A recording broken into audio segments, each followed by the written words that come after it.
E aí, vamos fazer o nosso ano bíblico? Mais um dia em nome de Jesus. Desta vez chegamos no trecho que vamos abordar os capítulos 9 ao 11 do livro de Números.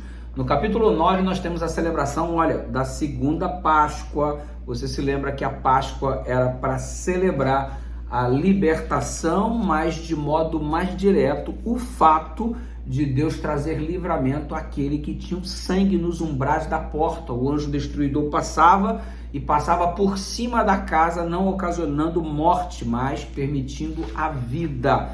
Páscoa é vida, Páscoa é Deus passando por cima porque somos lavados pelo sangue do Cordeiro. Ele passa por cima dos nossos pecados porque remido nós fomos. E esta celebração do sacrifício através do Cordeiro Pascual, que já sabemos que é Jesus. Aliás, sem derramamento de sangue não há remissão de pecados. No capítulo 9 temos, além da evidência da segunda Páscoa sendo comemorada, a coluna de fogo e a coluna de nuvem como símbolos da presença de Deus. A de fogo aquecia o povo durante a noite, cujo deserto faz muito frio, e durante o dia faz muito calor. A coluna de nuvem protegia-os do sol escaldante, causticante do deserto. A presença de Deus no meio do povo era evidenciada através da coluna de fogo, da coluna de nuvem. Não precisava mais nenhum sinal, porque o sinal já havia sido dado. Quer sinal melhor do que este? Presença contínua de Deus, sinal com pão caindo do céu, através do maná, Deus mostrando que protege, Deus mostrando que sustenta, Deus mostrando que está no controle, Deus evidenciando isso a todo instante. Nós não precisamos mais de prova nenhuma, é pela fé que aceitamos de que Deus está no controle de todas as coisas. E aí você percebe que Deus ele não nos livra do deserto, mas ele nos dá condições de atravessarmos e enfrentarmos o deserto. Deu condições através da coluna de nuvem, da coluna de fogo, da sustentação através do maná, a água que saía da rocha. É Deus providenciando o escape no meio da dificuldade. E aí, quando o povo se movia, o povo deveria só se mover, melhor dizendo, quando a coluna se deslocasse. Se a coluna se desloca, o povo se desloca. Se a coluna para, o povo para também. Ou seja, Deus no controle. Quando é que eu me movo? Quando o Senhor se move. O mover de Deus gera o mover da minha vida. Felizes são aqueles que se movem em função do movimento de Deus. Ei, coisa linda isso, gente. É palavra pura, bênção pura sem mistura. Estamos aqui no capítulo 10, estamos percebendo o toque do rebate, o toque da trombeta. Aliás, a trombeta é um instrumento apocalíptico. Você tem as 7 trombetas no Apocalipse. A propósito, entendendo o funcionamento, a razão de existência do toque da trombeta no Velho Testamento, já abre assim uma janela enorme para a compreensão das trombetas apocalípticas. Por quê? Porque a trombeta tinha a função de dar o alarme, de dar o aviso. As trombetas do Apocalipse também. Para você ter uma ideia, as trombetas eram utilizadas em celebrações, nas assembleias solenes, em santa convocação. Eram utilizadas as trombetas para preparação para a marcha, para a guerra, para inúmeras atividades. O toque da trombeta determinava inclusive o comportamento do povo. Isso significa que a trombeta no Apocalipse deve servir-nos de alarme também, chamar a nossa atenção para a ação divina, para os movimentos do povo de Deus nos últimos dias. Ok? Significa o seguinte: algo vai acontecer. A trombeta tocava, então a mensagem era clara: alguma coisa vai acontecer. Isso traz-nos a seguinte perspectiva: Deus dá o sonido no tempo certo e do jeito certo. No capítulo 11, nós estamos vendo o povo aqui com saudades do costume do Egito.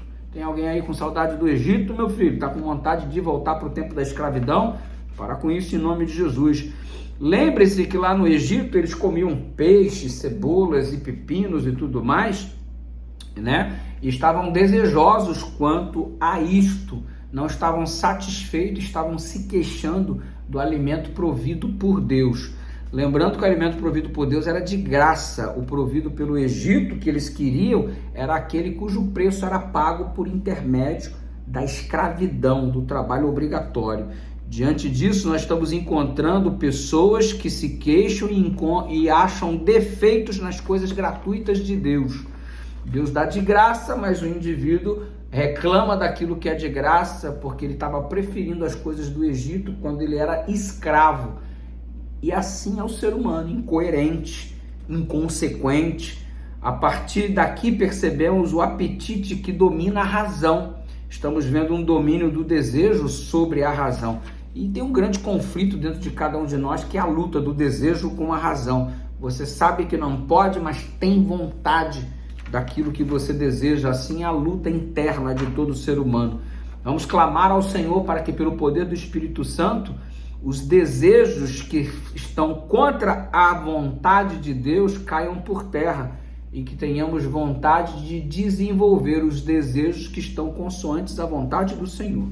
Vamos prestar bastante atenção nisso, ok? Eles pagaram um alto preço pela escravidão e Deus agora estava os alimentando gratuitamente. Moisés ficou muito triste com isso, meio que tomado por uma espécie de depressão, ficou triste, cabisbaixo, e Deus selecionou 70 homens para ajudá-lo nessa missão de cuidar deste povo ingrato. O apetite e as paixões dominantes comprometem a visão adequada a respeito do que é divino, porque o apetite e paixões dominantes levam-nos a uma visão focada naquilo que é corruptível. Deus precisa nos ajudar, nós precisamos da ajuda de Deus, melhor dizendo, para não sermos dominados por nossas paixões. O povo recebeu então cordonizes. Eita, codornizes vieram aos montes.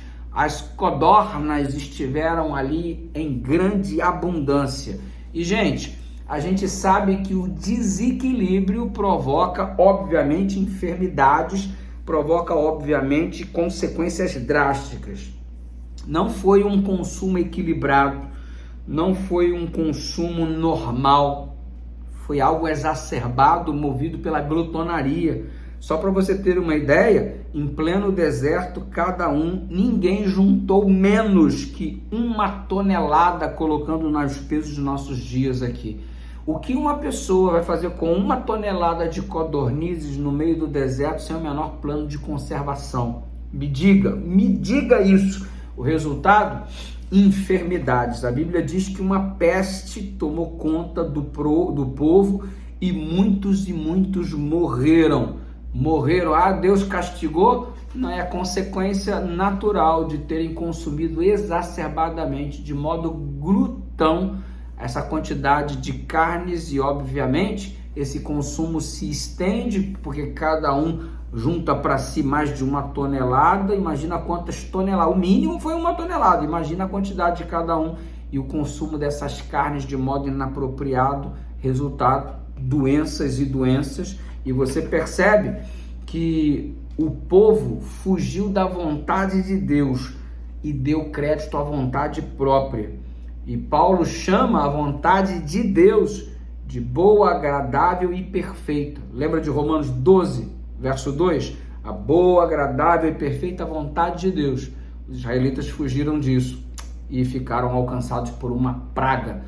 E aí nós temos à nossa disposição também a boa, agradável e perfeita vontade de Deus. Por que vamos fugir dela? Por quê? Resultado, aquele lugar ficou conhecido, recebeu um nome que significa as sepulturas do desejo. Ali estavam sepultados por causa da concupiscência da carne, do desejo, da glutonaria. Ei, a nossa sepultura vai ser sepultura do desejo? É isso que a nossa vida se caracteriza? É assim que vamos terminar a nossa trajetória, nosso legado, nossa passagem neste mundo? Espero que não. Espero que seja nossa vida regida pela vontade do Senhor e não pelos nossos desejos particulares, que normalmente estão direcionados contrária à vontade de Deus. Deus nos dirija, Deus nos abençoe. Um grande abraço, tamo junto.